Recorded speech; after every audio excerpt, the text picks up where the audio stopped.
நம்ம 6th standard maths first டேர்மில் first chapter numbers வந்து இன்றைக்கி பார்க்க போகிறோம். ஃபஸ்ட்டு நம்மளோட சாப்டர் நேம் என்ன? நம்பர்ஸ். ஓகேவா? இப்போ இன்ட்ரடக்ஷன் பார்க்கலாம். Read the following conversation between 2 classmates. நம்ம ஸ்கூலில் படிப்பாங்க, 2 கிளாஸ்மேட்ஸ் வந்து பேசிக்கிறாங்க. எதை பற்றி பேசிக்கிறாங்க அப்படின்னா நம்பர்ஸ் பற்றி பேசிக்கிறாங்க. அதாவது சின்ன நம்பர்ஸ் பற்றிலாம் இல்லை, லார்ஜ் நம்பர்ஸ் பற்றி பேசிக்கிறாங்க. அது என்ன பேசுகிறாங்கன்னு நம்ம இப்போ பார்க்க போகிறோம். ஓகேவா? ரெண்டு ஃப்ரெண்ட்ஸ், மணி, மல்லிகா. ஓகேவா? 2 ஃப்ரெண்ட்ஸ் இருக்காங்க. அவங்க வந்து என்ன பண்ணுறாங்கன்னா ரீடிங் நியூஸ் பேப்பர் ஹெட்லைன்ஸ். நம்ம எல்லோரும் மார்னிங் வந்து நியூஸ் பேப்பர் பார்ப்போம், அதே மாதிரி அவங்களும் நியூஸ் பேப்பர் ஹெட்லைன்ஸ் வந்து ரீட் பண்ணிகிட்டு இருக்காங்க. அப்போ மணி சொல்கிறாங்க 10,000 people visited the trade fair yesterday. Trade ஃபேருக்கு 10,000 people வந்து நேற்று வந்து போயிருக்காங்க அப்படின்னு சொல்கிறாங்க. எத்தனை பேர்? 10,000 people, 10,000 பேர் வந்து ட்ரேட் ஃபேருக்கு போயிருக்காங்க. மல்லிகா என்ன சொல்கிறாங்க? Wow, that's a lot of people, அவ்வளோ பேரா அப்படின்னு கேட்குறாங்க மல்லிகா. மணி என்ன சொல்கிறாங்க? Thank goodness I went to the trade fair exactly yesterday. நல்ல வேளை நானும் நேற்று போயிருந்தேன் அப்படின்னு மணி சொல்கிறாங்க. Mallika, why, what is so important about it அதில் என்ன ஒரு முக்கியமானது இருக்குது அப்படின்னு கேட்குறாங்க. மணி என்ன சொல்கிறான்? டோன்ட் யூ சி, நீ பார்க்கலையா?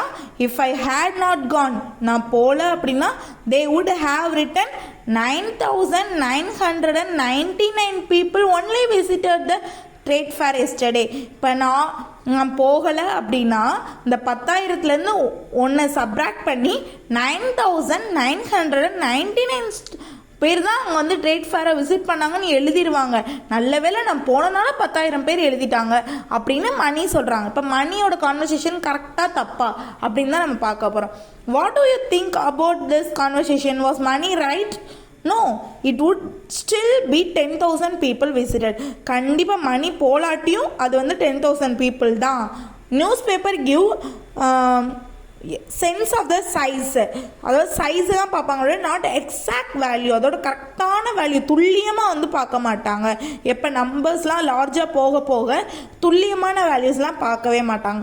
You have probably heard names like lakhs, crores used by elders. Elders வந்து பெரியவங்கலாம் வந்து lakhs, crores பற்றி பேசுகிறது உங்களால் நீங்கள் கேள்விப்பட்டிருக்கீங்களா? எஸ், நம்ம கேள்விப்பட்டிருக்கோம், எல்லாருமே கேள்விப்பட்டிருப்போம். லேக்ஸ்னா என்ன? லட்சம். க்ரோர்னா என்ன? கோடி, கோடிக்கணக்கான பேர் அப்படின்னு சொல்லுவாங்க. We often come across situations that involve large numbers in real life. Real லைஃப்பில் நிறைய இந்த மாதிரி லார்ஜ் நம்பர்ஸ்லாம் நம்ம கேட்டிருப்போம். Like the number of people living in a district. ஒரு மாவட்டத்தில் எவ்வளோ பேர் வாழ்கிறாங்க, கவர்மெண்ட்டோட budget, the distance of stars எங்கே இருக்குது அதோட டிஸ்டன்ஸ் கால்குலேட் பண்ணுறது, or the number of bicycles. Cycle வந்து சோல்ட் இன் இயர், ஒரு வருஷத்துக்கு எத்தனை சைக்கிள் வந்து விற்றுருக்கு. இந்த மாதிரி நிறைய நம்மளால் கணக்கிட முடியாதது நிறையா இருக்குமா, அதுதான் சொல்கிறாங்க. In all situations we look for names that convey the size of these numbers. இதெல்லாம் வந்து சும்மா ஒரு அளவுக்கு தான் அவங்க கேட்பாங்க. Size of the numbers calculate பண்ணுறதுக்கு தான் கேட்பாங்க. ஆனால் எக்ஸாக்ட் வேல்யூ வந்து பார்க்க முடியாது இதில் கண்டிப்பாக. ஓகே, பேஜ் நம்பர் 1 வந்து ஃபினிஷ் ஆயிடுச்சு. ஓகேவா? நெக்ஸ்ட் நம்ம பேஜ் நம்பர் 2 பார்க்கலாம். இதில் எந்த டவுட்னாலும் நீங்கள் வந்து மெசேஜ் பண்ணலாம், கமெண்ட் பண்ணலாம். Okay, thank you.